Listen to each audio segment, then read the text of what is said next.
Good morning students, this is your English class and today we are going to start second chapter A Gift of Chappals, which is written by Vasanta Surya, and today we are going to start our first part. So before starting, let me say you some introduction about this chapter so it becomes easy for you to understand. मृदु एक young girl है जो मद्रास में रहती है. मद्रास चेन्नई के लिए एक पुराना नेम है. Madras is the old name of Chennai, जहाँ पर मृदु अपनी तापी एंड ताता के साथ रहती है. तापी ग्रैंड मदर को कहते हैं एंड ताता ग्रैंड फादर को. एक दिन तापी मृदु को लेकर उसकी आंटी रुकुमनी के घर जाती हैं उसके कज़न्स लली, रवि और मीना से मिलने के लिए. So now starts the chapter. जब तापी और मृदु घर पहुंचते हैं रुकुमनी आंटी के, तो रुकुमनी आंटी स्माइल करते हुए दरवाज़ा उनके लिए खोलती हैं. जैसे ही वो दरवाज़ा खोलती है, रवि और मीना बाहर आते हैं मृदु को अपने साथ घर में ले जाने के लिए एंड दे पुट मृदु इनटू द हाउस. वह मृदु को घर के अंदर जल्दी जल्दी लेने के लिए गड़बड़ी करते रहते हैं. बट मृदु कहती है let me take off my slippers. एक मिनट में मैं अपनी चप्पलें तो उतार दूँ, ऐसा मृदु प्रोटेस्ट करती हैं. प्रोटेस्ट करने का मतलब होता है कि अगर कोई आपके साथ कोई बिहेव कर रहा है या कोई बात कह रहा है उसके अगेंस्ट आप कुछ कहते हो.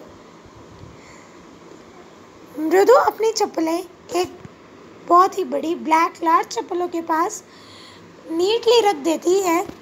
वो चप्पल जहाँ पर मृदु अपनी चप्पलें उतारती हैं वो एक्चुअली ग्रे थी, जो ब्लैक से ग्रे डस्ट के कारण हो चुकी थी. उस चप्पल पर टो के मार्क, हर टो के मार्क क्लियरली दिखाई दे रहे थे जो स्लीपर के फ्रंट पार्ट पर थे. वो बड़े बड़े टोज बहुत ही लॉन्ग और स्क्रॉनी थे. स्क्रॉनी का मतलब होता है the foot of a very old person which is very slim and thin. मृदु के इतना टाइम नहीं था कि वह सोच सके कि वह चप्पल किसकी है, जब क्योंकि रवि उसे घर के अंदर बैकयार्ड में जब तक लेकर जा चुका था. उसने दिखाया वहाँ पर उनके बैकयार्ड में थिक बेरी बुश के पास एक फुटबॉल के अंदर एक छोटी सी किटन थी. उस फुटबॉल में sand भरी हुई थी. The ball was filled with sand and there was laying a small kitten lapping up milk from a coconut half shell. वह sand में बैठकर कोकोनट मिल्क पी रही थी. तभी मीना कहती है हमें यह किटन आज मॉर्निंग में गेट के पास मिली. It was mewing and mewing, poor thing.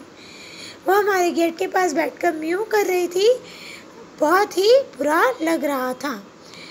फिर वो आगे कहती है इट्स अ सीक्रेट. ये एक सीक्रेट है क्योंकि अम्मा कहती हैं अगर पार्टी को पता चल गया, if Patty got to know we have a cat she will go to Paddu mama's house. वह पड्डू मामा के घर चली जाएगी. People are always telling us to be kind to animals but when we are they scream. लोग कहते हैं हमें एनिमल्स के प्रति काइंड और केयरिंग होना चाहिए, बट हम ऐसा करते हैं. They shout, they scream, oh don't bring that dirty creature here said Ravi. कहते हैं we should not bring dirty creatures at house because they don't like it. Next, do you know, क्या तुम्हें पता है कि इसके लिए थोड़ा सा मिल्क किचन में से लाना कितना मुश्किल काम है.